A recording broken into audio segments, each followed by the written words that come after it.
This podcast is brought to you by Most Valuable Podcasts, leading the league in podcasting entertainment. What's up?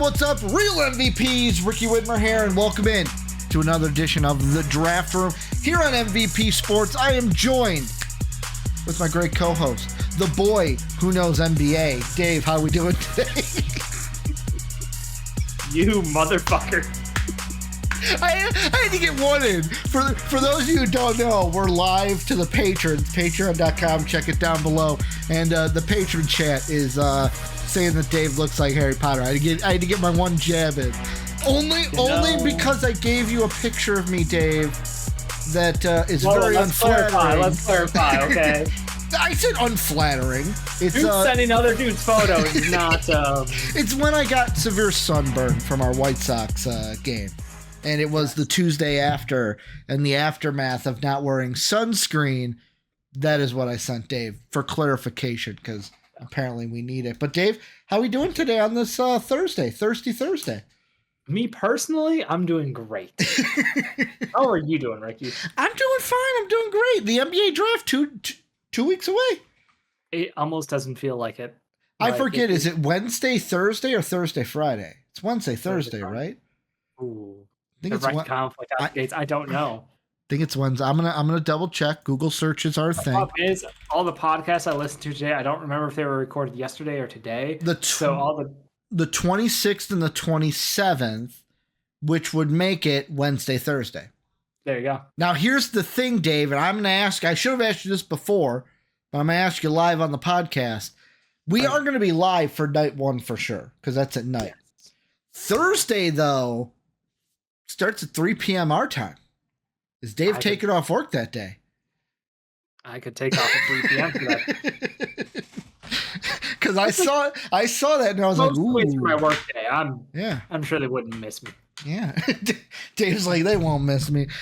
Is that a weird thing, by the way, before we get into what we're going to talk about, that the draft is at 3? The second round is like, yes, the second day. We've talked about that. But is it 3 p.m.? Thursday. 3 p.m. on a Thursday. Are we doing to the second round what they used to do to the WNBA draft, where it was on like a Monday at noon? There's no confidence in the second round this year. It feels like from the testing of this time slot. I just feel like if you're gonna do an afternoon, it should be a Saturday, like Friday into Saturday. Friday night, Saturday afternoon would be perfect. Mm-hmm.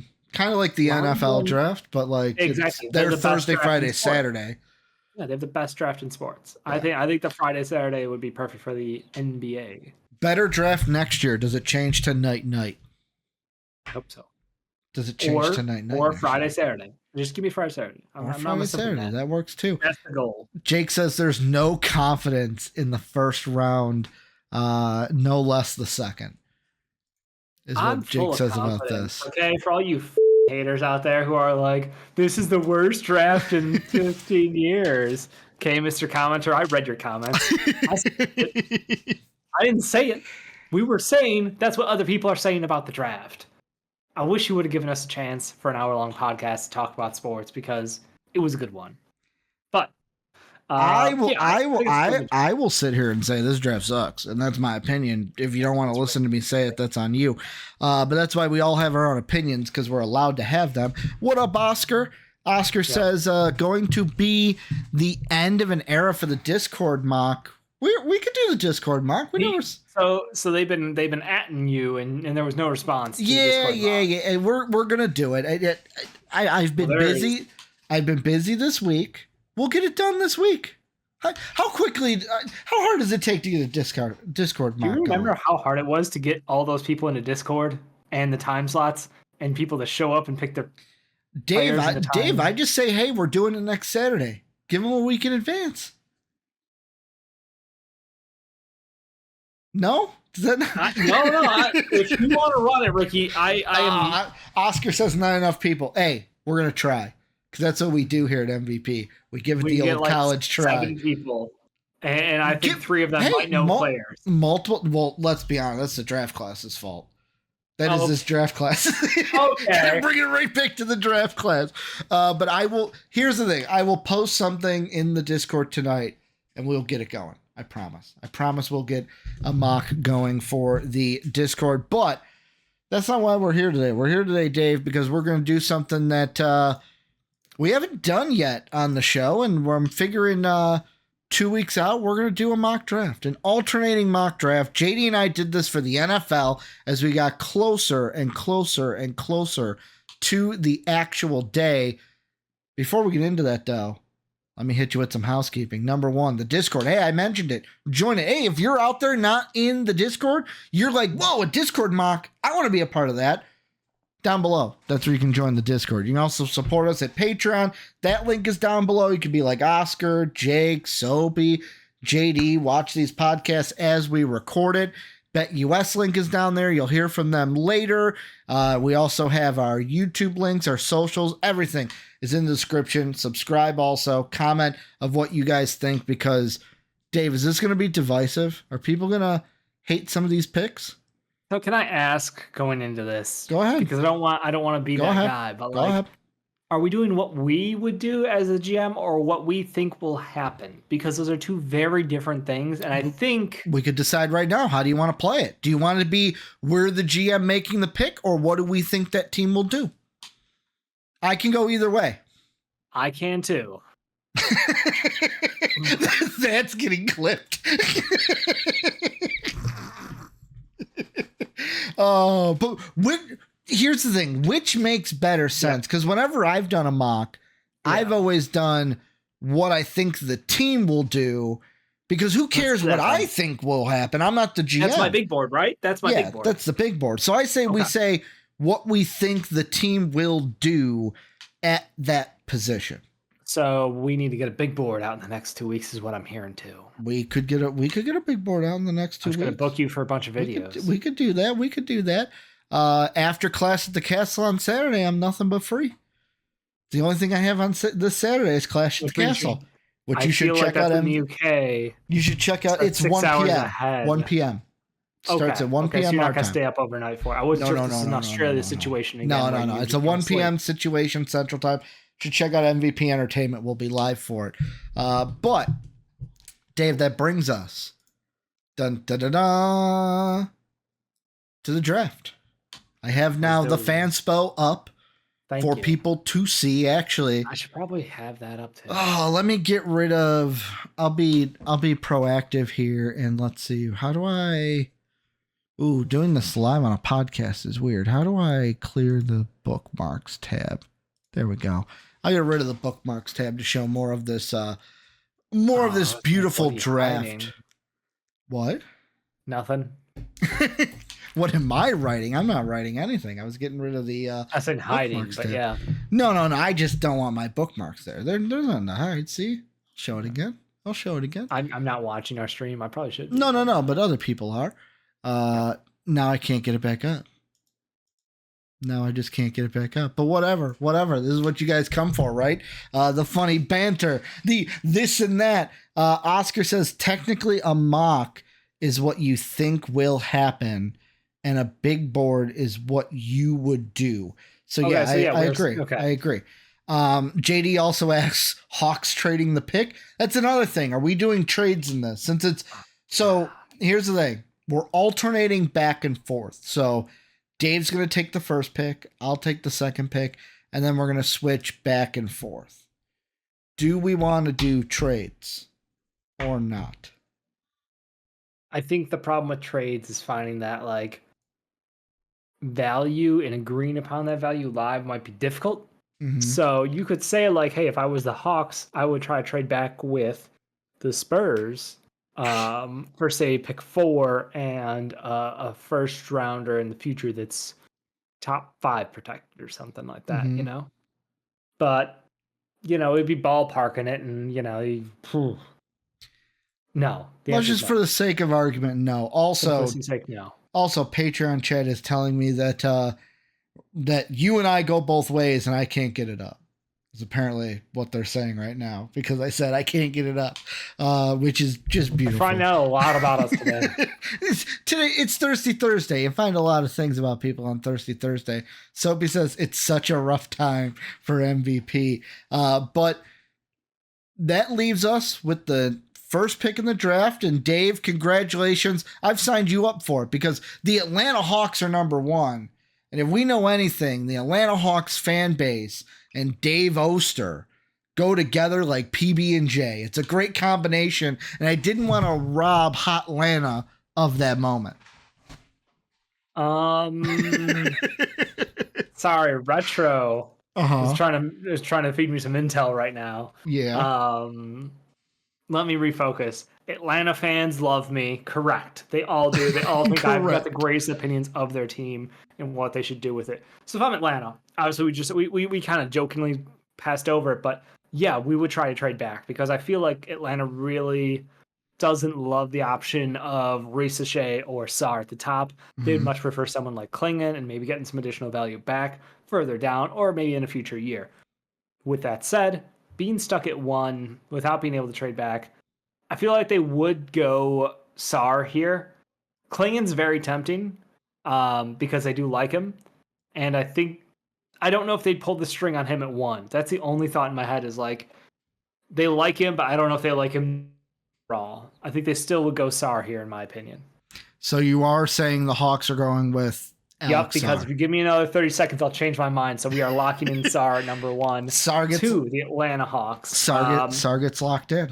They get a big who is mobile, who in theory might be able to stretch the floor at some point in his career, but you get a switchable big. The value there is just all on the defensive end. He's got really good instincts. He's going to keep growing into his body, but it's a lot of it is just like the upside of that role is there. Having someone who is that big, that quick, that strong. He did not test very quick. I hate to say it. But still, I believe in the tape I saw. It's a shame he peaked as early as he did in that Ignite game. Being able to defend the guys like Ron Holland out on the perimeter. Decent year in the NBL. Couple splashy moments, but nothing really that would make you go like, damn, that guy's generational talent. I'm putting that out there for freezing cold takes to hit me up in a couple years. So can't wait. Also, Retro jumping in. Hello, Retro, one of our moderators. He's now watching, Dave. So okay, great. I will not spoil anything you've sent me up to this point. So leaks. The next team up is the Washington Wizards, and I sit here with this team, and the last time we did a mock, Dave, it was easy for me because it was just like, oh, they had the number 1 pick. The lottery had not happened. And I'm wondering, and I'm going to ask you this question. I have a pick in mind. I'm probably going to make it, but I want to ask this question. Sure. Are the Wizards still in a spot where it's like they just need a point guard of the future, and that's what they need to zero in on, is the best point guard? They could use a point guard. I don't know if it's their biggest need. Jordan Poole kind of had a rough year, but when he got back to the bench towards the very end of the year, and again, those April games, it's hard to put stock in them, but I'm not 100% out on. Look, it's a terrible contract right now, but he's clearly got talent. So like maybe, but also they need a big. So it's out. You go guard or big. You think here, but you're the Wizards and you love European players, and there's one on the board. There's a couple on the board. They did. They got Denny Avdia. They just took Bilal Coulibaly. I'm just saying. They also have that 7-footer who shoots threes from, I'm just gonna say Europe. Because here's what I'm thinking. I'm assuming the Euro you're talking about is Risha Shersauce. You could go that or route, yes. Or Nikola Topic, even though he's injured. And what, ACL injury was ACL what it injury. Not sure if he's had surgery successfully yet, or if that is like a wait and see situation going on. I know a lot of team doctors were eager to get their hands on and see what the actual damage there is, because it initially got reported as like a tweak, and then it was like, oh no, it's not that bad. And then it was like, well, it's technically an ACL tear, but to what degree is unclear. I don't know if that's been officially made public, so I will keep my mouth shut on that. Now, I will say I'm probably going to be wrong here because of your point of the Wizards loving to take Euros. But doesn't have to be. However, I'm not going with the Euro here, and I'm not going with what Soapy says. Oh. He said, Klingon, do it, Ricky. Part of me wants to. He's on the board. But what wins you games in the NBA? Wings and guards, shooting, or bigs? Shooting. Bigs don't win you games. Bigs don't win you championships. Reed Shepherd, come on down to Washington. I'm going to go ahead and get someone who can play some defense for us, who can shoot the ball, because I cannot watch Jordan Poole brick shots anymore. I need somebody who can make up for Jordan Poole's lack of shooting or lack of shooting last year, let's say. Because and here's the thing. Maybe we say, I'm not going to say that Reed Shepherd is Steph Curry. We're not doing the Trae Young take from years ago. But maybe if I get someone next to him, the teams have to go, hey, we have to respect his shooting. Then maybe Jordan Poole gets some open shots and he makes them. That's a valid point. But he's in Washington, so he could miss them. And no one would notice. No one would notice. So I'm going with, they're probably going to look at it, and it's like on boards, I would have Reed Shepherd ranked higher than Richeser, higher than Klingon. I think they're going to zero in on the backcourt more than the front court. So my question to you is this. Go ahead. Do you see Reed Shepherd being able to play as a true point guard in the NBA, or do you see him more as a two guard or a combo guard? Because a lot of the struggle around accurately putting a value on him would be, if you think he's a point guard, then he's absolutely worth a value, and it was just a limited role in college.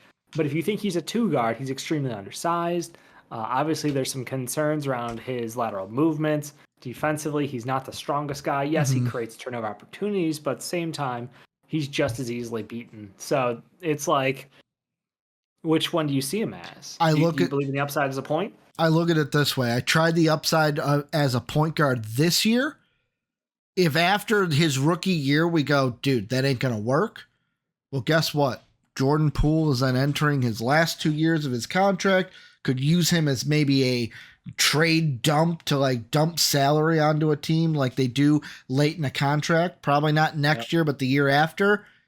And I go, hey, I got more years of Reed Shepherd than I do Jordan Poole. He's either going to be the complement to Jordan Poole or the replacement to Jordan Poole. One of the two.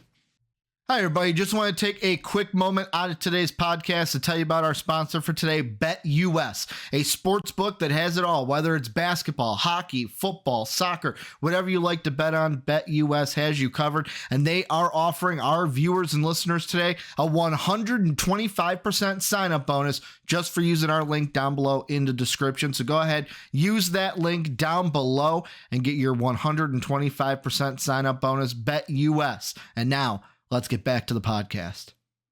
Okay. Because that's definitely Jordan Poole, I want to think, is not as bad as he has been with Washington. Because he was not this bad when he was with Golden State. But yet again, he was playing with the greatest team one of the greatest combinations. And then he got much better in a single year, and then he got even better somehow the next year. Yeah. And then he fell off the face of the earth. Or was he just playing with phenomenal talent, and that'll do that? It helps to play around generational talent. Yeah. It does make your life easier, as it turns out. Dave, that brings us to number 3. Your favorite team in the draft, not the Bulls, the Rockets. It's true. I heckin' love me. Or some I'm Rockets. sorry, the Houston Shangoons in your mind. Guilty. Oscar screaming for Worcestershire sauce at 3. Houston's got options. The problem in my mind is they have so many wings already that are young, athletic, and have upside, and all fighting for playing time. And part of me says, yes, you stopgapped your center position behind Şengün with Steven Adams. Love that. Will we find out if Steven Adams can be a second big playing alongside Şengün, kind of like Gobert and Karl Anthony Towns? I don't necessarily love that idea, but I have heard it floated out there, so I want to at least give it its daylight. Personally, I would go for a point guard. I think Fred VanVleet was a great pickup for, $40 million. You bring in a professional, you bring in a former champion, someone who has been there, done that, and just add some level of hey, we have an adult in the room finally. With that said, I think that they would swing for upside because that is exactly what this team does. Okay. Stefan Castle. Retro likes you. He said in the chat, I think nah, we're taking Castle at 3, please. I love it. So Castle is this mystery box of like, he gives you a little bit of those vibes from like Justice Winslow in college, where it's like, yeah, he can play the wing really well. He can defend to like multiple positions. The outside shot at times looks like it could be there, but then you go back, you look at a high school tape, and like, this guy absolutely can put the ball in his hands. His handle is not the tightest, but it's still pretty good. And like, you think about it and say, hey, he played a great role at UConn, won a championship, unselfish player. I get all he's saying right now isn't ideal, being like, I don't want to go to a team with a point guard right now, but like, I think that he will play the role until he can take over and show that he deserves to be a starting point guard in the NBA. And I think that the perfect spot for this, him landing would be a team like Houston, where Ime Udoka is this defensive mastermind out there, and they can just play this lineup of guys who are like 6'6" to 6'10". And what does that remind you of right now? Is there a team right now that has a bunch of guys between like 6'5" and 6'10"? I mean, Kyrie Irving, but then like the rest of the lineup. Not even Kyrie. The finals right now are basically showing you that size is so valuable, because you look at like Drew Holiday, White, Brown, Tatum, Horford, and then it's just, you have that starting lineup of interchangeable guys who all have ball handling skills, who all play defense. Stephon Castle kind of fits that mold for the Houston Rockets, filling in that roster. I feel like they got a bunch of young athletic guys, to be honest. JG4 doesn't fit, but whatever. I said it. I got a question for you, and it's actually not my question. It is my question, but it's from what Oscar, resident Hawks fan in the Discord, has said about. Well, no, it's not heat at all. It's not heat at all. Cool. I thought you said Hawks fan, and I just felt like I was going to be attacked again. I'm just pointing out what team he's from. Of course. Gotta write these down too. I'm going to swear a lot. Fast and Furious. Yeah, well, that's what you get. Trying to do so much here, but he just said. So the comment was, if I'm Atlanta, I'm heavy on the phone with Houston. If the board is what we're at, so Sarr goes 1, Reed Shepherd goes 2. If Atlanta calls, or any team calls, would Houston be willing to trade this pick? 100%. Okay. Yeah. I don't think that they're. I like Castle a lot, but the price is there, and that's a roster where they could afford to not have a top guy who needs minutes in the NBA this year. So they could slide back easily, take a longer term project, be cool with it, put him in the G League, let it ride for a little bit. There's a reason why I'm on the same page as you, is because there's 2 guys moving on into 4, the Spurs. There are 2 guys here that are on the board that one might be a shocker. 2, the only reason he's on the board is because of a little bit of a mishap that happened to him recently. Nikola Topic, no way he's on the board still if he's not injured. Probably not. Because he's probably a wizard. They're probably taking him over Reed Shepherd. And some people might be saying, why is Risha Sauce still on the board? And that is my decision here at 4. Someone might trade with Houston to try to get above, because Zachary Risha and Nikola Topic would both be prime targets for the Spurs. And I know you smile because you're doing, oh, Ricky, it's the Spurs and they're Euros, and that's what they like to do. No, I'm doing it because you can't say his last name. Oh, yeah, it's Worcestershire sauce. It's like Worcestershire sauce. No one knows how to say it. But I am going with Nikola Topic here. Can I make the counter argument? You can make a counter argument, but I locked it in. Because there's the 3 teams behind them aren't going to take Nikola Topic. See, but here's the thing. Because you could get Risha here and gamble, the Topic will be there for you at 8. That's the thing. I'm not gambling. That's the line I would play. I'm not. With me, I'd be worried with a team, like, yet again, anything is possible. A team could, like, thanks, Kevin Garnett. If I leave Topic to go further, a team might trade up for him and might be like, hey, we got to give up. Like, he's the one that I think people would want to trade up for more than Zachary. But let's be honest, but let's be honest. Whoever I take here, Zachary or Nikola, neither of them are there at 8. I'm just like not even thinking that I can get both. I think there's an outside shot that if you take Risa Topic is going to be there at 8 because teams. Well, we'll see. But yeah, that's my read on it right now. And I think the injury spooked people. I got a question for our chat because Oscar says, never mind. He said soapy fan service. This was not soapy fan service. Here's my reasoning behind Topic and Richardson is I look at the roster for the Spurs and literally they could literally go with anything. Anything. They have Vassell, Champagne, Sohan, Wembanyama. They have Keldon Johnson on this team. Like they have starters. Trey Jones. I'm probably like he's the one that I'm leaving out because guess what? I'm hoping Topic then is that starting point guard. I'm hoping that my lineup of the future is probably Topic, Vassell, Keldon Johnson, Jeremy Sohan, and Wembanyama for the end of this year. Like that's what I'm looking at. Zachary could fit in there, but then it's like okay. Either Keldon, Sohan, or Vassell have to move to the bench. Keldon's been on the bench. Mm-hmm. I think he will be traded is my best bet. So you think he's gone? They floated him out during the trade deadline time period. But is anyone gonna want him? He's decent. Okay.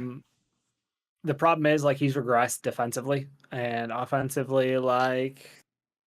It's hard to say because he hasn't played with a true point guard in a hot minute. Mm-hmm. Jones is solid as a backup point guard, and I think everybody kind of knows that he's fine. But I think his time in San Antonio is coming up unless they just colossal sweetheart deal at the end of this contract. But I would more than bet money on he's going to get moved. That leaves you Pistons coming up at 5. What are you doing? Yeah, out of pure straight spite for Sophie, modest is jealous. No, I can't do it. I can't do it. I want to. Sophie just went, no! I want you so bad. I want you so bad. Believe me. Can he shoot? Maybe. That's all the Pistons are saying. Can he shoot? That's all we need. Someone who can shoot. But the problem is there's a smidge of nepotism in the Pistons front office. I don't know if you caught wind of this, and maybe there's an agent who represents Modest who might have a relationship to the front office of the Pistons. So therefore, there might be a handshake deal. But we don't know. But in this situation, I would take Zachary Risa in a heartbeat. Mm-hmm. Because it's shooting and defense, and both of those things are desperately needed on the Pistons. I mean, the Pistons here, it's like... Yeah, no questions. You need floor spacing. You can't play Asar Thompson and Jaden Ivey and Jalen Duren. No, Cade Cunningham deserves better than that. I don't know, all 40 games of healthy Cade Cunningham we're going to get this year probably.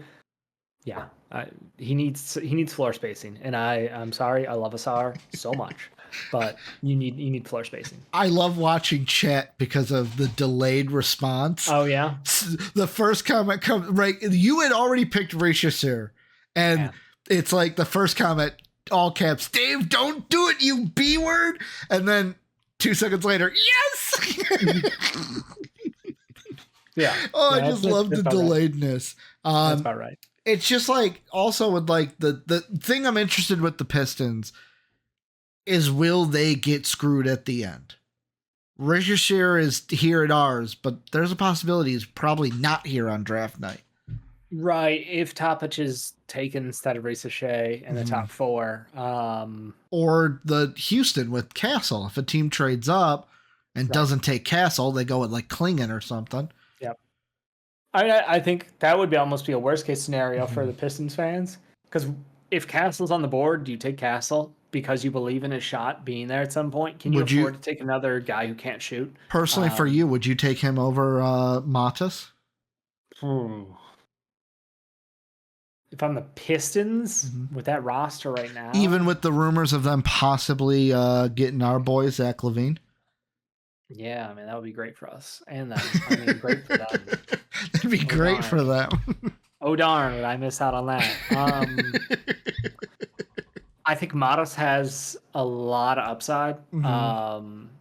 he gives me a lot of like super young Brandon Ingram vibes. Yep. Where it's like the kid doesn't know how his body works 100% yet. So like he's put on a bunch of muscle in the last year, and his shot mechanic is off because of it.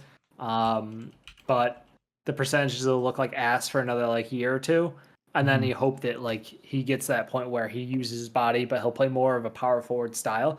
But the actual just uber skinny, lanky kid with his shot, his ability to elevate, like yeah, it gives me definitely young Brandon vibes. So you have hope. But I do think that like taking Castle the year after you take Asar is, and the year after you take Ivy, you're just on spacing. Like we just say, you're just Yeah. Duran won't give a on defense, so like he definitely doesn't have an outside shot. It's poor roster construction. But if you believe that you're just going to start over anyway, then yeah, you take Castle. You 100% take Castle and say, I don't give a about anyone on this roster other than maybe Cade Cunningham. Everybody else can get like we will just build around Castle and Cade, and everybody else is a piece. You can imagine that like Asar could fit there, and you can still trot out that lineup and lose another 60 games this year. But like probably the best case scenario actually, because you just then get a top pick next year where you could get someone like AJ or why am I blanking on the other number one prospect? Cooper, yeah. Cooper Flag. And then you're just a better team. So yeah, you can't fix the Pistons in 1 year. I'm not crazy. Number 6, this one's completely easy to me. Who do you think I'm going with to the Hornets at 6? With our board as it is right now. You know, I don't know where you're going with this because I think there's about 3 different guys I might go here because you could see LaMelo as like someone who could flex over and play off ball. You could also see Mark Williams with all of his injuries being like somebody you're like, you know what? If he's healthy, great, but I'm not going to have my entire center position ruled by him being healthy, so I might take a Donovan Clingan, who's still on the board here. Bingo. Just stop right there, Donovan Clingan. I'm running that ticket up to the podium. Like, I sit there and look at it. Williams is injured most of the time, and it's like young Donovan Clingan, Nick Richard. He's incredibly impactful when he's there, but And after seeing what Clingan did this year in college, like if he's there at 6, that's who I take if I'm the Hornets. Like the rest of your team, LaMelo, the off-ball stuff, fine, but like LaMelo, Miller, Grant Williams, phenomenal rookie year. Grant Williams isn't the best, so I'd probably look to replace him. But you have Miles Bridges, you have Cody Martin, who has. You hope to bring back Miles Bridges. And you're hope right. That Detroit doesn't pay him. You're right. I forgot that he has. I forgot that free agents is after the draft because you know how messed up that is. But yeah, I'm going for that center position. If I'm not going center, and if let's say they don't do that, and because I think they will, if they don't, then it's like, okay, what wing am I going to go get? Right. That's what, because it's either you're going to go to replace Miles Bridges, or you're going to be like, hey, we're going to plan to bring him back. We got faith. So go with Clingan at 6 if he's there. That brings up you 7 with the Portland Trailblazers. What do we need? Everything. A hot bag of everything right now. In theory, Portland's got a bunch of guards. They should have traded Malcolm Brogdon before the year started. They should have traded Rob Williams before the year started. They did neither. Both got hurt. Shocker. Neither one got traded. So we're back where we started. DeAndre Ayton still doesn't give enough effort on a bad team to care. So you could use a center still. I don't think there's any center worth taking in the top 10 outside of Sar and Clingan. So hard pass on that. Grant probably should get traded at some point. Half this roster should get traded. Basically, I'm looking around Scoot and Shaden Sharp, and everybody else could probably be traded. And no one would notice. So I'm going to take an upside swing at someone like... Was he going down on the list? Yeah, it might be going down on the list. That's I'm when he says upside swing, I'm like, how low we going? How limbo are we going here, Dave? Look, it's Portland. It is Portland. So the rankings don't actually matter too Mhm. much to me as Portland. So I think that if I were them, I'm gonna go with Tajon Saloon. Oh, I hate you. I think that that's who they would swing on. They Oh, would I go hate you for so much. 6'10" forward who is a massive swing. Is he good? Mhm. Is he bad? I don't know. He had his best game of the year though, most recently, Mhm. and that kind of is most impactful. It's like the Final Four for college basketball, like the whole tournament, I guess. In actuality, Yeah. you can really raise your stock by just that recency bias, and he had a fantastic all-around Mhm. game recently. Europe is always given that like extra level of like, well, they're playing against grown men versus like the NCAA tournament where it's like, yeah, you are playing against like accountants and other Mhm. guys who are never going to hold the candle to the sport. Hey But at the man, same put some time, respect on name I've already forgotten from Oakland. yeah, that's what I thought. That's what I thought. Oh man, I can picture his face and Me his too. terrible I can haircut. picture him at Barstool The too, buzz shooting cut. threes. Yep. Oh, it's gonna bug me. Chat, help us out. For a second, I thought you said Chet, help us out. I'm like, home group? Oh no, chat. But yeah, Saloon had a great game. He's a long wing who does not play in control all the time. He's not exactly what you would want for like a superstar, whatever. But like his shot is good enough. But man, he plays well, and that's kind of the thing is like you sort of see it in those moments where you're like, if there's like superstar potential in someone left in this draft class, you think that he's got like that like uber valuable big wing talent. Who is it? Jack Golke. Golke. Jack Golke. I Googled it. Golke. Thank you. So And yeah, you didn't say Tajon buzzed Saloon. head. You meant balding head. Because Yeah, he had it bold. on the sides. Yeah, not much, but yeah. But yeah, Tajon Saloon, massive upside swing here. But when your team as bad as Portland is, you can afford to take those swings at the top of this draft class. I hate you. That's who I wanted for the Spurs at 8. Because the French yeah. Saloon. There was that connection there of like, if I'm the Spurs, that's what I'm going with at 8. Give me that connection with Wemby. Honestly, with me, I'm kind of torn here. There's a couple good ones here. There's some good ones, but I'm kind of torn here because I know what type of player I want for the Spurs. Mm-hmm. I just don't know who. And the reason, the type of player I want is I'm going for a Wang. Sure. I'm going for there's 3 names in my head. 2 really, but throwing in a third for variety. It's either Modis, Dalton, or Ron Holland. 3 very different players. Kind of what I'm thinking. And I'm leaning more towards Modis or Dalton Connect. That's really the 2 that I think that the Spurs would lean to. I mean, Dalton's 5 years older than I was going to say, Modis. correct me if I'm wrong, Modis is the younger of the 2, correct? By a lot, yep. I think Modis is 18, 19, and Dalton's 23. Not that it's going to sway me. What would you do 22. Here? What would you, knowing that you already had Topic with the 4th pick? Chad, I could also be swayed, so Chet. I think I would take Modis. Okay.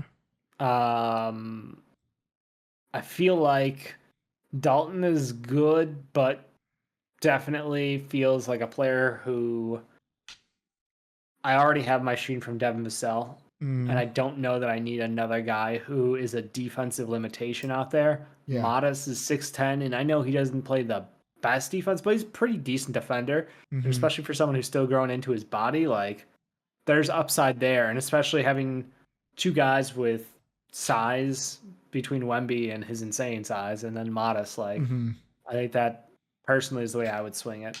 Soapy saying Ron Holland, Ricky, do it. And Ron Holland's defense out there will be a little diff. I'm going to stick with my gut, though, because you actually said something that I was like, my gut. Plus, Soapy even said, I feel Spurs could go with a project here at 8. I'm gonna go with Modest, and the reason why is it's that project type player for Pop to mold. Yep. Pop sees, hey, there's things here, I can use these things and make you better. Outside shot, Cody Williams as well. Mm-hmm. I just want to put that on the board because obviously Saloon's been mentioned as someone who, Euro connection to Wemby. But Cody Williams is a raw wing who has upside. Although he's been falling in a lot of mocks. So who knows? But someone who earlier this year was mocked in the top 10, top 5 even. So, yeah, something to think about. Go ahead. We got you at 9 with the Grizzlies. Love the Grizzlies. Love the team.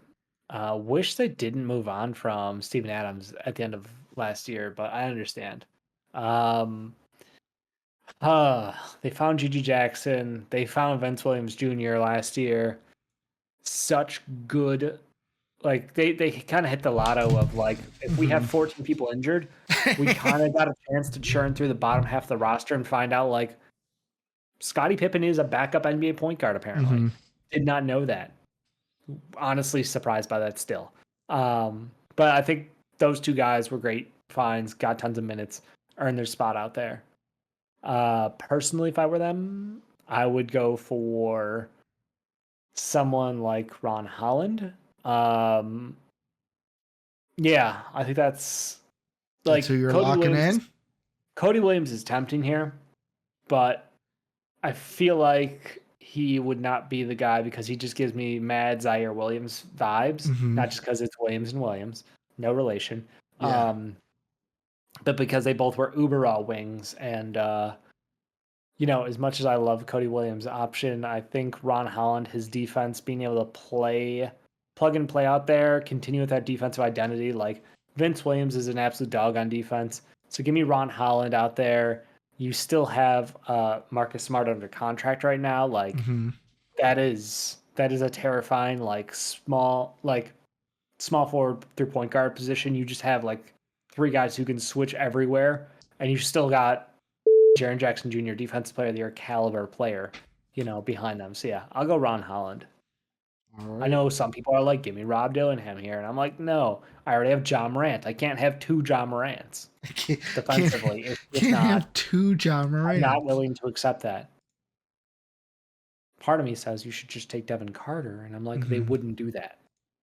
They would not do that. So you're taking Ron Holland here. Ron Holland. All right. That brings up the Jazz. And because free agency hasn't happened, Dave, basically it's like, okay, Kira Lewis Jr., Chris Dunn, THT, all free agents. There could be a need for the Jazz to kind of target point guard because right now your point guards are either your true point guard by position is Jason Preston or Jordan Clarkson because what? Or George. Yeah, you have George, you have Clarkson. He played point guard for 3/4 of the last year. But do I want to draft somebody who I can like put at that position a little better? So I look at the point guards and it's like, is this a Rob Dillingham spot? I might vomit if I have to watch Keontae George and Rob Dillingham share a backcourt. Mm-hmm. That is the worst defense. Like that would make the Pacers backcourt look like defensive savants. Yeah. Like they would look like the 03 Pistons compared to these two. I think combined they might weigh 212 pounds. Mm-hmm. Sorry, I'm not trying to on them, but like if it's Rob Dillingham, it's because of name alone. If you just say Rob Dillingham is going to be better as a point guard, I think I might be. That's fine. Keontae George, project pick. Rob Dillingham, you think is your guy? Go with it. Don't let me scare you away. The lack of defense makes me physically ill. Yeah, and I agree with that. That's why, like, I ask it because he's technically the top point guard available by name. Yeah. My question for me is, who's a better fit with George? Devin Carter, who's older, or Jared McCain, who's not older? Or I'll be completely honest, for this draft, it's not gonna matter. I will say the best situation with how the board sits right now with point guards, I trade back if I'm the Jazz. I trade back. I probably trade back into a range of like, if we're thinking like defense is something like, maybe not defense, but like I'll trade back into a range where it's like, I'll just go take Tyler Kolek later on. Like that. Personally, go ahead. I'm much higher on Devin Carter. Mm-hmm. I think that he would probably be worth this pick. Do I think the Jazz would do it? Danny Ainge is a sick man sometimes. So I don't count anything off. You know, like he could look and be like, you know what? If we like it, you could see like a Bub Carrington go here because the positional size is attractive. He also is a combo guard, much like Keontae George. So that way you have two combos who, between the two of them, can kind of share the responsibilities. Bub can catch and shoot. It's something he's working on adding to his game. His pull-up game is great. Keontae George brings a lot of sensational plays. So, like, you could look to do something like that. I think a lot of people would probably go for.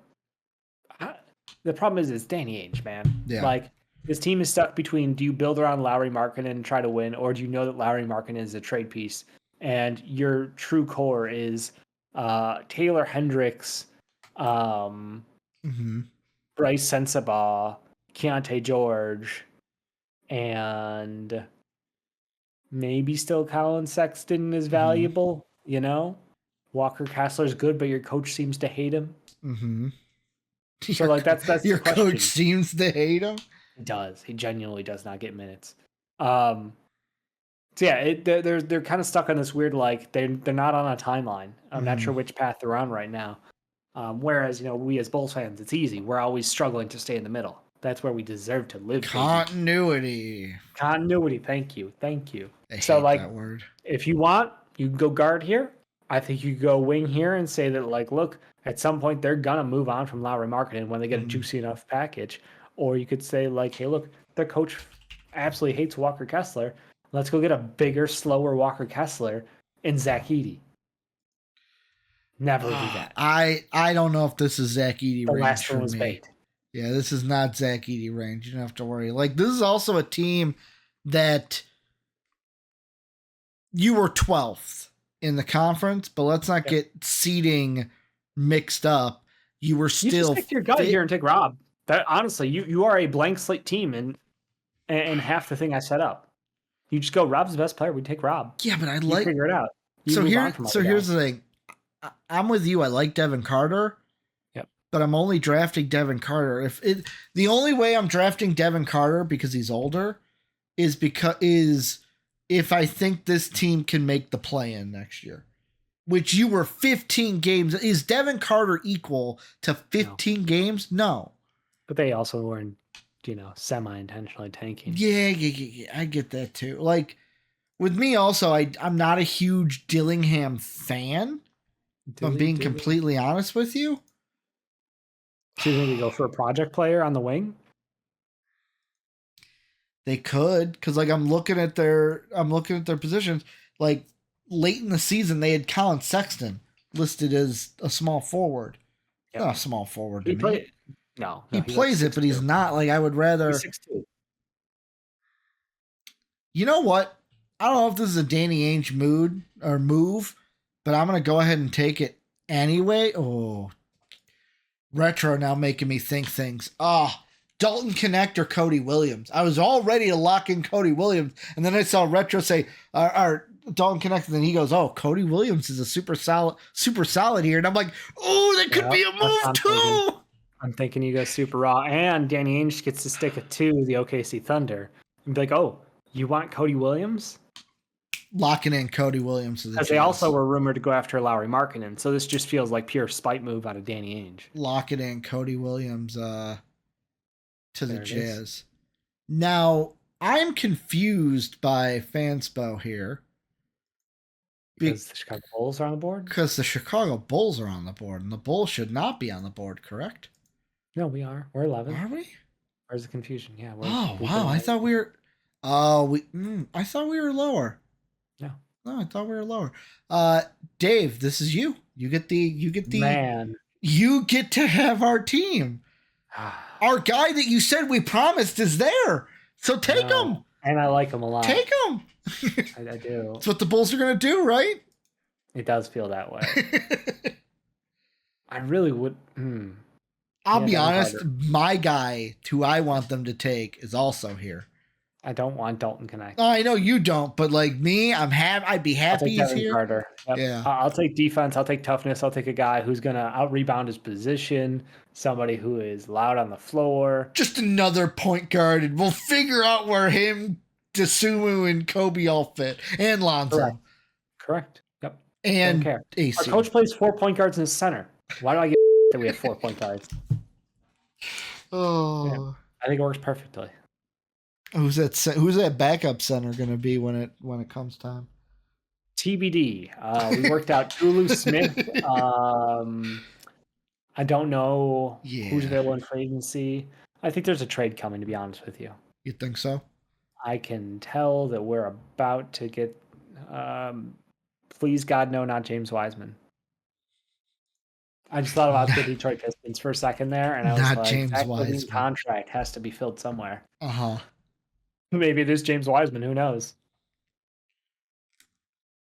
But I'm not taking Zach Edey. That's my point. You will have to put me down before I take Zach Edey. The only person I don't want the Bulls to take is Kyle Filipowski. That's it. Oh. That's it. He's the guy I don't want. I don't get the hate for Filipowski. He's fine. He's got zero court awareness. Also, like, I'm not a fan of his game. Like, he's not a needle mover for me. Okay. He's just I disagree. I think he's a solid passing big who can shoot a little. He can defend a little. He's not great at anything, but he's good at everything kind of thing. That's my vibes. Soapy also says, Wiseman, you are a Bull. I know. Zach LaVine for Wiseman's going to happen. It's going to hurt me, but it'll hurt you more when you're paying Zach LaVine $50 million to play 12 games. Now, here's the question. This is a team that I would have loved you to have because, the Thunder. Yeah, they will be trading Danny Ainge for Cody Williams. Yeah? Is that what's going to... Both of the picks that they have? I believe they have 2, don't they? Or do they only have 1? They have 1 first rounder and I don't know what else this year. Fanspo does not have them with next up. So this is one where like I sit here and you look at it and it goes, okay, they have 2 of their big men are free agents. Yep. Way earlier in the draft process when Klingon, this was before the tourney, I was like, oh, Klingon at like this area, 10, I believe they were at. Bam, he's the one to go with. The question is, are we still at that spot where the Thunder are just, with Cody Williams off the board, the guy that they'd be chasing, are they still at a spot where they'd be like, well, we need bigs, or was it going to be, we'll do that in free agency. Let's try to hit just the biggest upside on the board. Who's the guy with the biggest upside on the board? Or is it like, hey, Rob Dillingham, how are you still here at 12? I'm just going to take the best player on the board. A lot of things I'm sitting here with. They absolutely could. The tendencies for OKC have been going after guys who can do a little bit of everything. Dribble, pass, shoot players on offense, and someone who defensively stands a chance. I think contract-wise, the next guy that they're concerned about, like Lou Dort, is probably like, Hayward's done. So they're basically a max for Shea is already on the books, or I don't know if he's a full max or he's getting money. But I think Lou Dort's like their next biggest deal. So you got to wonder about that. Obviously, the Giddey fit got exposed a little during the playoffs. If that man can't shoot threes, he can't be the third ball handler or second ball handler on the court. Because when the ball's not in his hands, he's a liability. They're just giving him space. And Casey Wallace had a pretty good rookie year. Pretty good. So you would think they're going for size, is my first guess. But they might just say, hey, BPA is BPA sometimes. And Like I said, if you think Rob is that guy, you find a way to make it work. You can move off Josh Giddey. I'm sure a team like Orlando would love to have a point guard. Yeah, this one's tough for me. This one, like, because like I was looking at guys that dribble, pass, shoot, and the one thing is the guys that I was looking at, like, oh, Dalton Connect can shoot, he can pass, Sure but can. he's not a dribble like guy. He's like Can't he play a rookie like can, that. but he's not like that's not a specialty of Right. his. Yep. Tristan De Silva was one I looked at, but it's like Silva can. Yeah. they're gonna go more for a younger player, not like a senior from this. Uh, Or are they going to not have a choice and have to sometimes be like, I we feel like can't De just. Silva is right around that range. He was heavily mocked to 12 through 20. The Mhm. Kings, I think, were the biggest team, but Retro would know the details. Mhm. But here's the deal. It's like, if you're OKC, size was the big problem. Like you said, they still have free agency to address it. So who Mhm. knows? Would they just take like the biggest swing on the board? Kind of gives me vibes. I'm going to take Dalton Connect. Okay. And I'm going to say Retro did sway me. Basically because of his comment where he says having Isaiah, Joe, and Connect as your shooters is a wet dream. Yep. So, like, with me, it's like, I think they're just going to go. The Thunder are going to do Thunder things. Whoever we had drafted here isn't going to be right. Because, like, Presti knows somebody on this board that nobody's thinking of. And, like, we could mock anybody here. I could mock. Actually, I'll just keep saying Bub Carrington. He's just that dude. That'll make Soapy happy. I could mock, like, I don't know who would be out of left field. David Jones from Memphis, and it'd still be wrong. Please no. Unlikely guys who could go this high. Mm-hmm. Jalen Tyson. Okay. He is super underrated. TSJ recently cleared. Mm-hmm. Something to think about. TSJ finally freed. Yep, something to think about. I think those guys could go up that high. Mm-hmm. Isaiah Collier, you get second bowling ball on that roster. But anyway, Kings. 13. You're with the Kings at 13. The Kangs. Kang's gonna Kangs it up here. Malik Monk's leaving. You probably want offense to replace Malik Monk. You ideally would want a wing to replace Harrison Barnes' old ass. I think that it's more likely that they would take Rob Dillingham and see him as a direct replacement to Malik Monk and not have to pay him. So that's, I'm going to go Rob Dillingham here. Okay. It's called We're Not Paying You, Malik Monk. We love you. You had a great couple of years, moist one. But, yeah. You and Soapy lining up. Soapy even said before you got into it, he said Dillingham is the pick here, right? Yeah. I don't think he falls further than them. Yeah. Which brings us to a team that you made the first pick for. Yes, I did. And now I get to make the second pick for is the Portland Trailblazers. And looking at their team, I am just going to say, you almost can't pick wrong. I agree with what you said earlier. There are two guys on this team you're building around, and Scoot is one of them. There is also a guy on this team I'm not a huge fan of. Mm-hmm. And I think that I might, like, earlier on, bless you, I believe if, like, Klingon is available, I think about him earlier. Yep. But you went with Saloon? Is that how you say it? Saloon? Saloon. I'm looking at bigs here, and I'm looking at the DeAndre Ayton replacement. Yep. The question is Zach Edey the DeAndre Ayton replacement? The future of the Trailblazers? Or is it a Missy? Or is it a Ware? Is that guy here, or should I just go with, hey, another BPA wing? Because guess what? You can't go wrong with wings.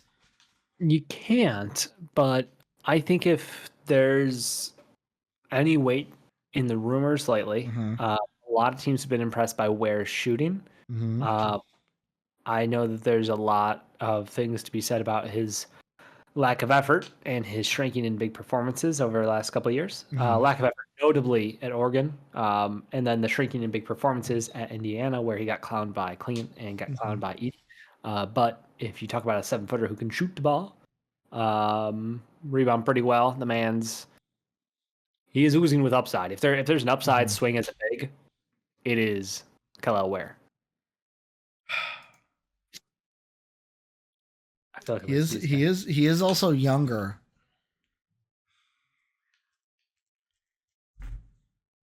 Question is, do the Trailblazers want shooting from their big, or do they want a big who's going to be down low, get fed the ball, and rebound? Are you asking me? Yeah, I'm asking you. I'm a little conflicted because I think that Scoot would benefit well from having someone who could set a legit screen. Yeah. And you would think in theory Zach Edey would be able to do that. He absolutely sucks at that. Mm-hmm. He has the body to. He just hasn't figured out how to set good screens yet, in my opinion. Missy is actually probably the best screen setter of the 3 bigs left. And he's got some upside left, but I think you want the floor spacing because Scoot operates so well attacking the paint, and Shaded is the same way. Like, both those guys are absolutely like murders going downhill. So I would personally try to go for, Ware as a stretch big. I know it's a bit of a, I don't know if it's a reach because he's working out for teams in this range. There's been rumors. I know rumors are worth nothing, but like, it's what I live on. They can be worth something. I'm sure he's got all the intel. He says Darren Holmes here is fun too. Darren Holmes, yeah. So Soapy said Missy baby, and then Soapy said don't take Edey. There's gonna be those. You know what? I hate to say this, but this is a Portland move. I'm gonna go to the coin. I'm going to the coin of truth, Dave. Heads, I take Missy. Tails, I take Ware. Huh. It's tails. I'm taking Ware. Going with that floor spacing that Dave talked about for the Trailblazers, taking Kel'el Ware out of Indiana. That was probably a harder choice than I thought it was going to be. Yeah. Put you in a nice spot with Jimmy G Buckets. Got to meet his biggest fan in the WNBA not too recently, and Cameron Brink of the Los Angeles Spark. Yeah. Who are the Miami Heat taking at 15, Dave? Oh, this is a toughie, actually. Dave's like, I gotta sit up for this one. Dude, I gotta sip. I gotta scroll. I gotta scroll through this. Dave did the gaming thing of, all right, let me lock in here. Yep. Well, okay. Here's the thing. They are the Miami Heat. So whoever I take now doesn't even matter because it's really going to be the second rounder who's going to kill him. Yeah. No, I mean last year they did a fantastic job in the draft. They took Jaime Jaquez Jr. and he had a great year. Got hurt, came back, still clearly bothered by the injury. Had some worse numbers, but he was excellent for them. So love that. Their biggest problem right now and has been their lack of a true point guard play. Jacoby Walter ain't that. Jared McCain probably isn't that. Didn't get much of an opportunity to play the point guard role though at Duke because they had why can I not remember his name? He's Australian and he was a sophomore this year. He should have been good, but he's just been meh at best. Duke? At Duke. Yep. I got you. I'm looking Duke it up. Point guard, Australian, meh. Meh.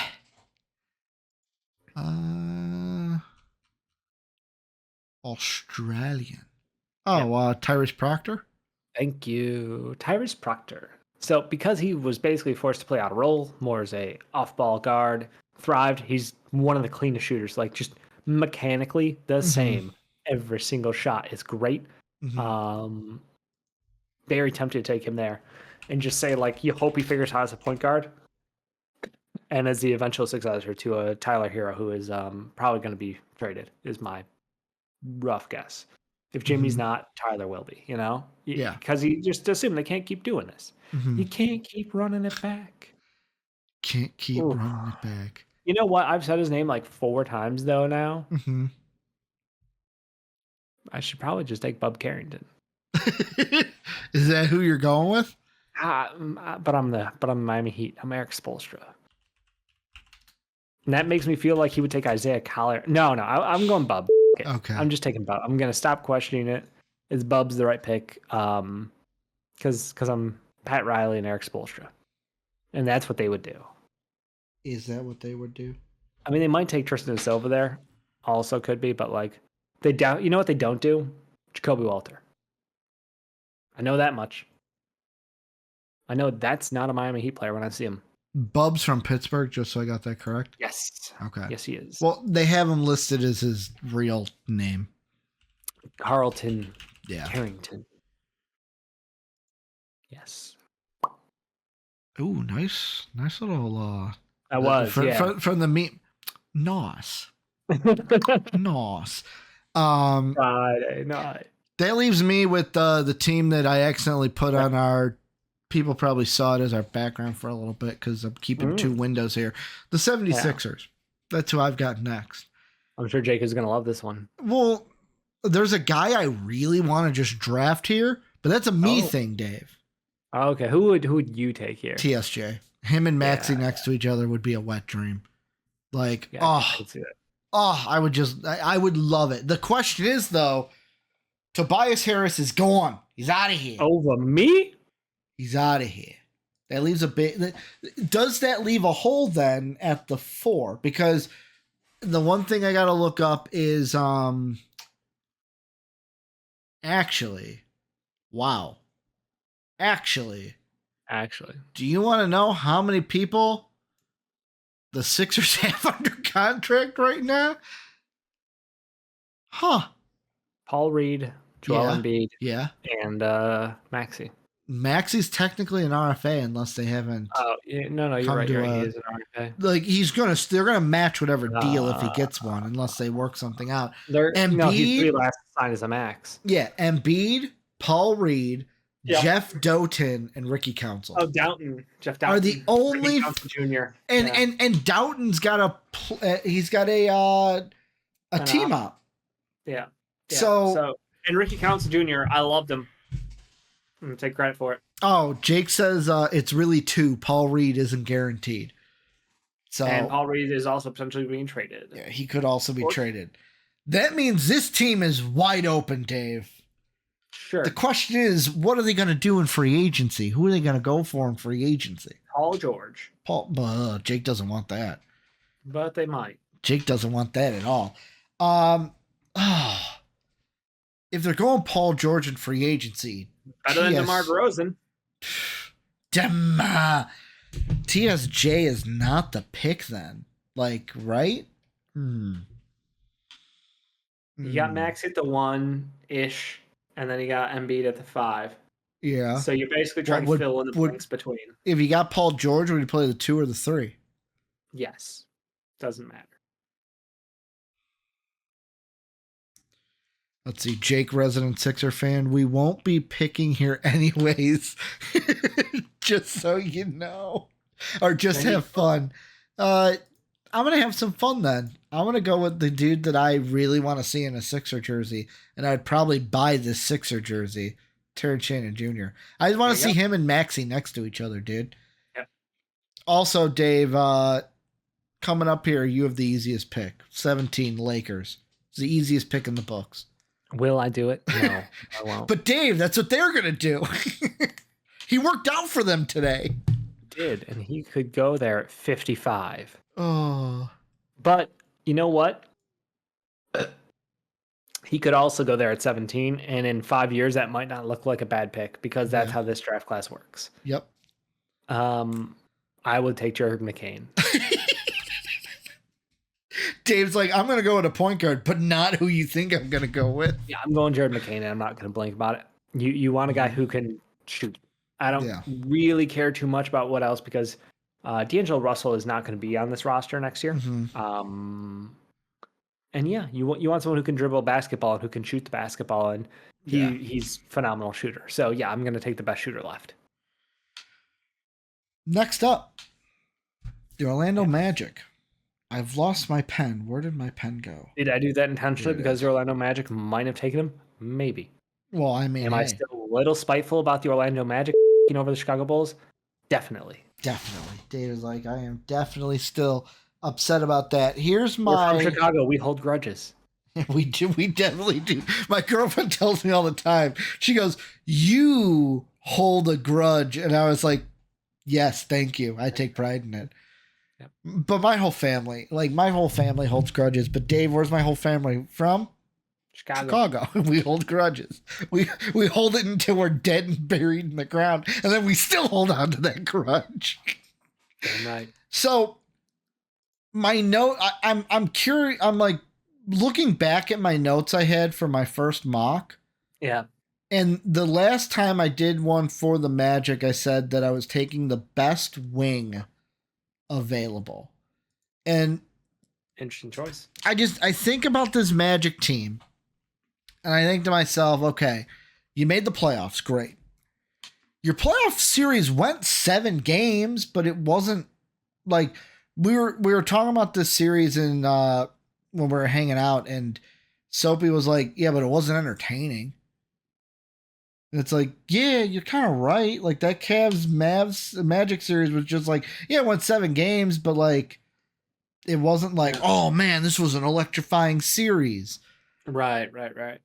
I'm just trying to think of what's the one, because the Magic, yes or no, have their starting lineup locked down.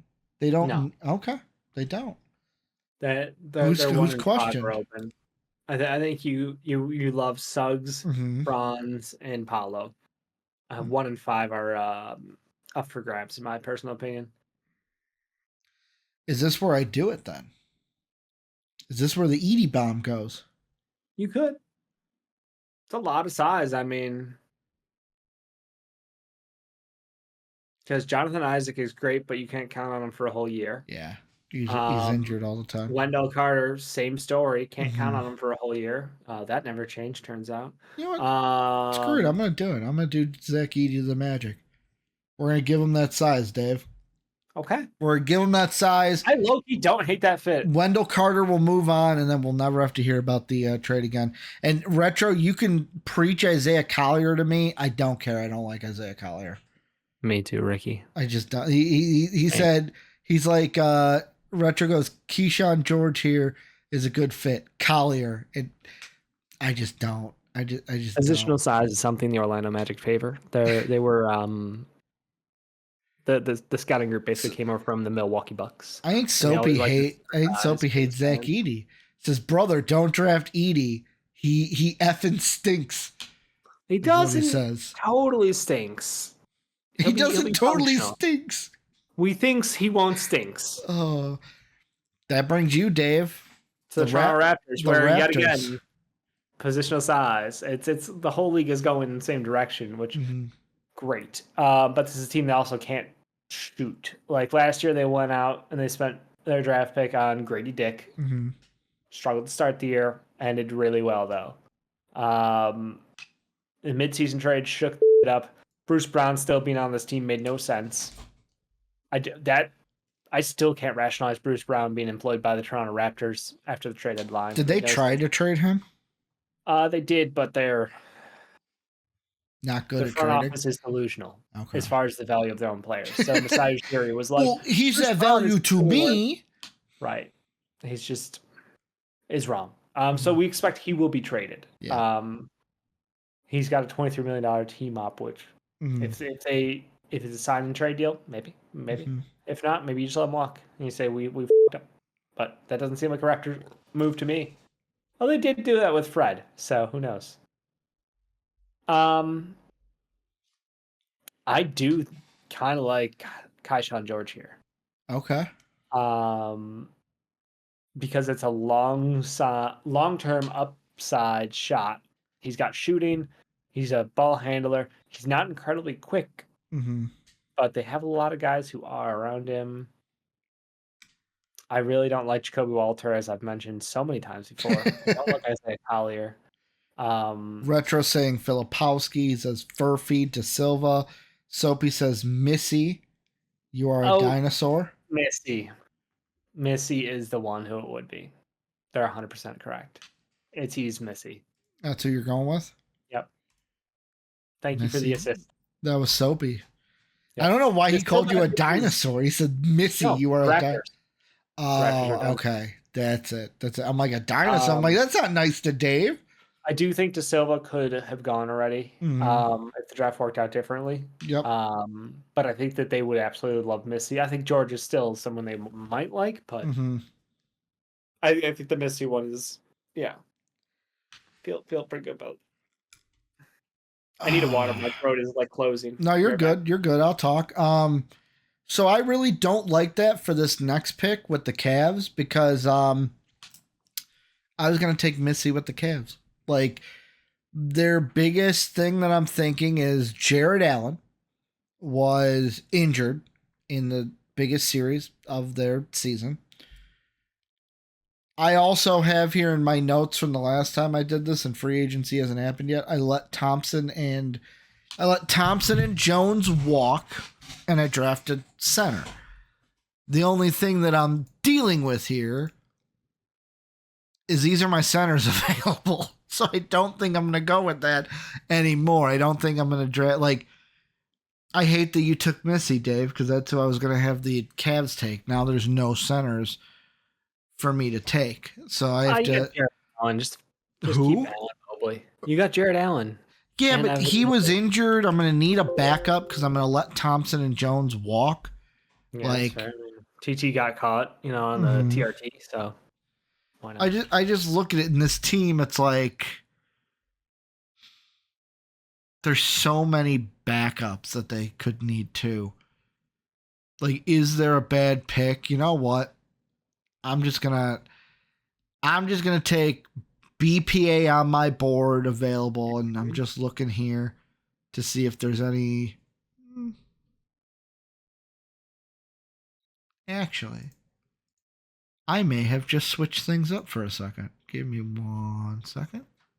I think there's a couple guys. There's one guy. There's one guy that I saw that that might be pretty good. Pretty good. You know what? Screw it. This is something that every team needs more of, and I'm just gonna take a swing on it. Okay. Baylor Shireman. I don't hate it. I'm gonna take a guy who I'm gonna draft you, and your main thing I want you to do year one is just shoot threes. Yeah. Just nail that outside shot. Threes and hustle, baby. Because Donovan Mitchell's gonna drive to the lane. Darius Garland doesn't shoot threes. He does sometimes. Sometimes, but like Baylor Shireman could be your knockdown 3-point shooter. I think he's a good third option, which is exactly what he would be in that offense. So. Isaac Okoro is not a dangerous 3-point shooter. Isaac Okoro is not a dangerous shooter. No. Yeah, period. Yeah, I think he had his best year shooting this year, actually, but I still don't feel the need to defend him because he's Isaac Okoro. That brings up you, Pelicans 21. Pelicans trading Brandon Ingram this offseason, going to be an interesting rebuild. Letting Jonas Valanciunas walk away. So your core is Zion. I really hate that CJ is part of your core. Herb Jones, Trey Murphy. I feel like Soapy is yelling Tyler Smith. You know what? He yelled at me to take Tyler Smith. Now he's yelling at you to take Tyler Smith, I think. I love Tyler Smith. Unless he was yelling at me for not taking Tyler Smith. You could have taken Tyler Smith. He says every pick from here on out is Tyler Smith, LOL. I do like a 6'10" guy who can shoot threes for days. But they already have Trey Murphy. I'm going to go Deron Holmes. Okay. I'm going to go Deron Holmes here. 6'10", he's a small center, but he stretches the floor really nicely. I think he would be a really good fit with Zion Williamson. He also is a pretty good passer, so the two-man pass game between the two of them would work out nicely. Offensively good, defensively good. I think Deron Holmes and the Pels fit nicely. He's like a Larry Nance plus in my mind. Like that's where he kind of Fanspo confusing me. They had him listed as a power forward. I'm like, huh? He played both this year. Soapy's now yelling at both of us, by the way. He said that's fine. I like Tyler Smith. Don't get me wrong, but I think Holmes probably is a better fit for that team because they already have Trey Murphy. I know I'm going to be like, well, not LeBron, Jesus. I was say But the Trailblazers already had what's his face. That's why they didn't take Michael Jordan. Mm-hmm. Well, but there's not that. I think I'm going to make Soapy happy. Let me look here. You know what? Screw it. I'm gonna make Soapy happy with the Suns coming up next. Like, correct me if I'm wrong. Did Grayson Allen? He signed a long-term deal. He signed a long-term deal, so he's coming back. Royce O'Neal is still a free agent, right? He hasn't signed anything with them to come back yet? Not to my knowledge. All right. But so he was a priority from Kevin Durant. Because what I had here all the way back from when we did our first one, I said Allen and O'Neal are UFAs. Allen could be staying. I knocked that. Yep. I said Katie could move to the small forward. And I went with Oso Iguodaro. Yeah. And I said that Iguodaro could become the new power forward. I'm going to keep the same thought process, but I'm going to take Soapy's guy. Tristan Silva. Oh, that's right. Tristan Silva's there. It is so the right fit because he's older. He's played on good teams. He knows his role so well. He'd be the play to this team. Tyler Smith in the G. Tyler Smith is a negative basketball player right now. He's young, right? Ready. Correct. He is young. Yeah, you're right. You're right. If you want sorry, Soapy. Take Tristan Silva. Tristan Silva's the guy. I totally forgot that he was still on the board. Soapy is still screaming Tyler Smith. Royce O'Neal is returning. It's heavily rumored, said Jake. Yeah. So they could take whoever they want still. Royce O'Neal and Allen were the big free agents. That brings up you with the Milwaukee Bucks, the Chicago North or the Wrigley North Bucks. Yeah, so this is a weird one because no matter who I pick here, it doesn't matter. Because Doc Rivers hates kids. If you thought Tom Thibodeau hated young players, Doc Rivers is like, no. Where do you think you got it from? Soapy yelling from the rafters, Tyler Smith! Tyler Smith would make a bunch of sense here because he could stretch the floor just like Brook Lopez does. Brook Lopez would be a great mentor for him. I don't know if Tyler Smith will ever be an NBA center. He'd have to put on quite a lot of size. But at least having a floor spacing 4 would fit next to Giannis. And you could play Giannis at the 5 at times, which is probably where he plays best sometimes. So Tyler Smith makes a whole bunch of sense for a whole bunch of reasons here. And it just doesn't feel like that's what they would do, does it? Yeah. No, I'll do it. I'll do it. I'll take the Tyler Smith bullet here. I love him. I was going to do it for the Knicks if you didn't do it here. Nope. Tyler Smith taken. Power forward, stretches the floor. If Doc gives him 6 whole minutes in the entire year, that'd be pretty great. I was going to say, he will likely spend his first year in the G League. Does Fanspo even have him listed? Power forward. Do they?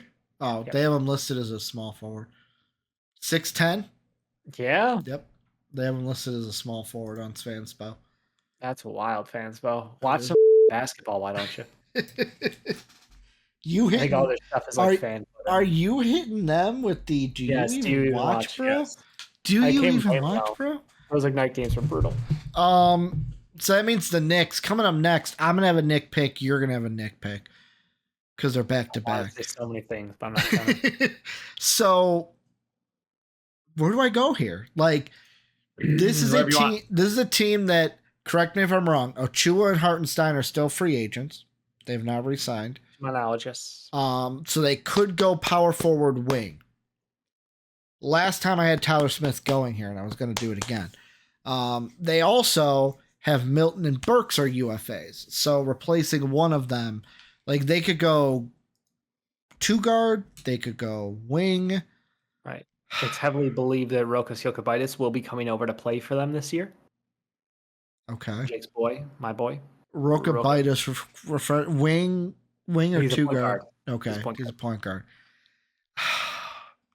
Because they signed Deuce to a nice deal. Deuce feels like he's going to be their bench 2 guard. Deuce is not his actual name. Deuce? Miles McBride. God, none of the top 2 guards I really love. I would say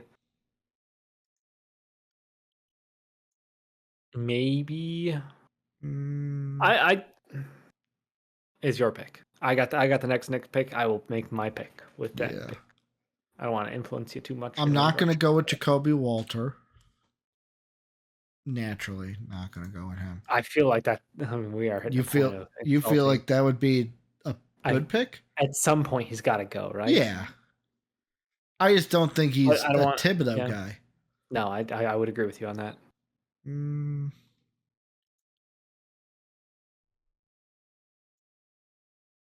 know what? I don't even know if this would be a great pick, but it just, in my head, sounds like a Thibodeau pick. I'm going to go with Iguodaro out of Marquette. That is interesting. Older guy, power forward. Yet again, I was trying to find guys that are like defensively sound, but like this draft is not like normal drafts to where you can't find, like, I can't find a guy that's like, oh, this guy is just really good at defense, unless I'm just wrong and missing. So I do think there are some guys who they could go with. Iguodaro just sounds like that's out of left field. I could see Thibodeau doing that. But now the second pick is all yours. So Ryan Dunn is arguably the best defensive wing, maybe defensive player in the draft. Mm-hmm. He does not play a lick of offense. He's very deficient. You remember when we talked about Isaac Okoro in the draft, how bad he was at offense? Yeah. That's Ryan Dunn. Okay. Ryan Dunn is like, I can slash and I can put oops in the rim area. Also, like, he's not even the greatest finisher. Also, Ryan Dunn, R.I.P. Pour one out for the homie. Different Ryan Dunn. Jackass. Yep. Second to him would probably be someone like an Isaiah Crawford, who measured in really well. Good defensive player. I think he's got like a 7'2" wingspan, if I remember correctly. Could be a late first rounder. I think there's some upside there. Personally, I kind of like the idea of going with someone like a Jalen Tyson here. Yeah, I think I'm going Jalen Tyson. He gives me a lot of upside offensively, defensively. He's a good two-way player. Good size, and really got to blow it up at California last year, where he played smaller roles at different teams first couple of years, but got completely screwed by his coach his last year. So say his name again. Jalen Tyson. Jalen Jaylon. He's a shooting guard, but he's 6'7". There we go. He's a good wang. I was confused because I was looking to Retro's question, what bigs are still available. Filipowski's there, Bona's there, Hook Porty's there, Dante's there. Ulrich is there. Almans is there. There's some guys available. Also, like I will say, Filipowski and Walter, eventually they have to go. Yep. Eventually they will go. I feel like we started this off as what's the team going to do, and now we're just holding grudges. It always happens. It always happens. Like Washington Wizards, Ricky. You get your second. Yeah, I do get my second pick, and this is you took a Reed Shepherd at 2. I did take a Reed Shepherd at 2. Let me look back to. Oh, what does this team need? What do you need a big? I was thinking that, like, last time I did a mock, I had them go with point guard, shooting guard. You could do that still. I had them ignoring the big altogether. Anyway, and you remember that other guy, Johnny Davis? Nobody does. Let's forget we ever took him. I might be going with some BPA here, Dave. Go for it. I think Jacoby Walter is perfect. You like Jordan Poole's shooting profile? How about Jordan Poole's shooting profile, but worse? Yeah, I'm going to go with Johnny Furphy. I think they're just going to like him better than Walter a little bit. Like, Furphy, George, Filipowski, Walter, those are the guys that are, like, falling in our mock. Yep. And yet again, the Wizards, like, they could have taken Walter, could have said, hey, we can take on a project, but I don't know. Furphy to me, I think, is the better prospect overall, and who they would take, leaving you at 27 with the Timberwolves. That's a toughie. Because personally, I think that there is one man I would love to take here. Yep. KJ Simpson. Oh, okay. KJ's dope. He's a 6'2" point guard. Killed it at Colorado this year. At times, most times was their best player. Clutch as hell. Great shooter. Pick and roll, decent game. I think he's pretty smart. I think he would be able to come in, learn under Mike Conley, and be a perfect fit for this team going forward. Mm-hmm. But I don't know that they would take him at this point, which disappointed me. So I got to lean back in a little. Got to lean back in. I think they would go for Kaishan George. Oh, so you're not going with him? Okay. I think they'll go Kaishan George here. I know Kyle Anderson was I think he's kind of the odd man right now. Mm-hmm. I love Leonard Miller. I think he had a great year in the G League. Keeps improving his game. Yeah. Keeps getting run. Excited to see him grow. Kaishan George, probably the same situation. They're going to let him play in the G League for the majority of the year. Build up his athleticism, his training. But see what he can do. If he can run the point in the G League, then you got something special there where you have like Anthony Edwards can be your primary ball handler, but Kaishan George is a secondary guy, a third guy even on that offense at times who can ball handle. And I'm really excited to see next year Jalen Clark will be healthy for them coming off that torn ACL. And he was a all defensive player at UCLA the year prior. So absolute dog out there. Very excited to see what the T-Wolves do. The Nuggets coming up next for me. This one's easy. Easy. This guy has fallen. He will fall no further. Kyle Filipowski, come on down. Like, he's a guy that I think can fit behind Aaron Gordon, can fit behind Jokic, can play kind of like, even though he's 7 foot, a small ball center, because like compared to Jokic, he's not as big as Jokic. I'm talking body wise, not as big as Jokic. But also can add some outside shooting, because I mean, I know Aaron Gordon did shoot some threes, but we need Aaron some Gordon's of that at the power. We need Aaron that Gordon's at the power far forward. Better shooter than him. Jokic is a far better shooter than him. But yeah, but he'd be coming off the bench, is what I'm saying. You know who is better than the corpse of DeAndre Jordan? He might not be there anymore.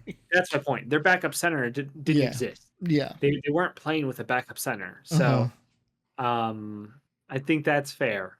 You get someone who gives you some ability to pass the ball, but also just having size. Sure. You're up with the Jazz. Jacoby Walter. I don't even like him, but Cody Williams and Jacoby Walter. I feel so bad. Yeah. Baylor connection, baby. Back to back. Oh, Baylor. George and Walter. Yep. Were you also not a fan of George? Correct. Okay. I didn't hate him as much as Jacoby Walter. It's funny how you just well, it's just certain things. I love how Oscar says just came back. Filipowski at 28? Yeah, it's been an interesting draft, man. You missed a lot. You did miss a lot. There's some interesting picks all around. But yeah, I think that I value defense a lot, and that's one thing I did not see either one of them play much of. And I think that's what frustrates me is guard is the position where like you can get away with not playing defense the most, but it's just you got to have a spectacular front court to make up for that, and they don't have that right now, you know. Now here's the question. You got the last pick first round.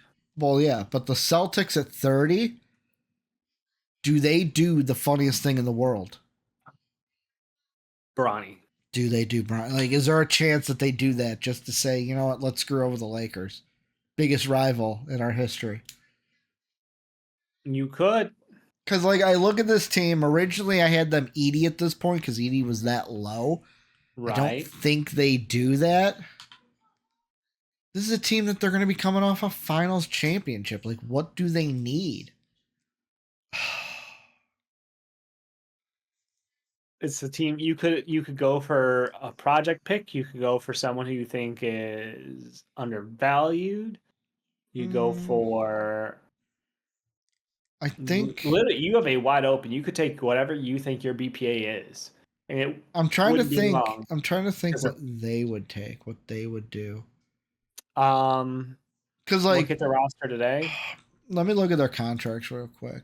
I gotta look at who's coming up soon and who's coming up when, because that's gonna dictate a lot of this. Brad Stevens knows what he's doing. Brad Stevens is that big. Soapy says it's been interesting. JD, the resident Celtic fan, back up big. Back So up maybe big. like an Adam Bona. Probably. Let's see. I think Bona's probably your guy if you're going for a backup big. He's probably the top one. You know what? He is the most energetic, and he gives you like Rob Williams vibes because he's just energy for like 15 minutes till he fouls out. Is that going to be PTSD though for Celtic fans? Time Lord I don't vibes. know. I don't know. His injuries are as bad. He's not like cursed like Rob Williams, but he does play like 100% intensity 100% of the time. Skirt, we're going Bona. Adam Bona. We're going Bona beef here. Bona beef, baby. Yeah. A damn Bona beef. But Dave, that does it for our mock draft. Just a really quick rundown here so you guys can see it. Number 1, we had to the Hawks, Alex Sarr. 2 to the Wizards, Reed Shepherd. 3 to the Rockets, Stephen Castle. 4 to the Spurs, Nikola Dopic. 5 to the Pistons, Zachary Rishisher. Donovan Clingan to the Hornets at 6. Saloon to the Blazers at 7. Not even going to try to pronounce his first name because I'll butcher it. Modest to the Spurs at 8. Ron Holland going to the Grizzlies at 9. Cody Williams to the Jazz at 10. Devin Carter to Bullsh at 11. Dalton Connect to the Thunder at 12.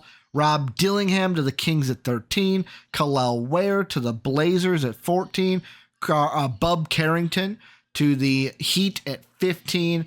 Then at 16, TSJ to the Sixers. Jared McCain to the Lakers at 17. Zach Edey to the Magic at 18. Missy to the Raptors at 19. Baylor Shireman to the Cavs at 20. Deron Holmes to the Pelicans at 21. Tristan Da Silva to the Suns at 22. Tyler Smith to the Bucks at 23. Oso Iguodaro to the Knicks at 24. Jalen Tyson also to the Knicks, but at 25. Johnny Furphy to the Wizards at 26. Is it Kaishan George? Not Keyshawn, Kaishan? Kaishan George to the Wolves at 27. Kyle Filipowski to the Nuggets at 28. Jacoby Walter to the Jazz at 29. And Adem Bona Beef to the Celtics at 30. Dave, how do you feel after this mock draft? Confused. Soapy's puking because Zach Edey went at 18. I don't. Where do you think Zach Edey is going to go? Because he can play 30 plus minutes a night in college basketball. He had some of the best agility drills for a 7-footer we've ever seen. So conditioning wise, he's already there. He slimmed down after the Olympics and took the feedback from the Team Canada training staff. He seemingly plays like an NBA center. I don't know that he's going to play 25 minutes a night in the NBA, but I think he'll carve out a role. Mm-hmm. I feel like he's a someone you can put in a staple. The question is his passing game needs to improve a lot with his size. Soapy says in the second where he belongs. Ooh, maybe. I don't know. I think there's a couple guys who probably are second round or two are in our first round, but we'll see. Dave, do you think that more people are going to be happy with this mock or disgusted with this mock? I think we did a decent job for most teams. Mm-hmm. I think most teams got players that they would like to have. Will we get the positive comments? Not from the Atlanta Hawk fans. We had positive comments in our last one, but then we also had the negative comments. Yeah. Which do we get more of this time? That's a bit of a guessing game, Ricky. I don't know. I hope we didn't offend anyone by saying this draft sucks again, because apparently having an opinion offends people. And only half of us think it sucks. Yeah, well, I mean, it's not that great. There'll be good players that come out of it. No. The 2013 draft was horrible, but there were good players that come out of it. I just don't think there will be a Giannis in this draft. There were small timers in that one, so Yeah, I just don't think the Giannis's are coming out of this one. Somebody says Magic fans aren't going to be happy. Well, Kai, let us know what you think. Kai in the Discord is a resident Magic fan. I almost want to spoil it. I want to put it in Discord to live action. You can if you want to. It's up to you. You ask him first. Ask him if he wants it spoiled or if he wants to watch it while I do the outro.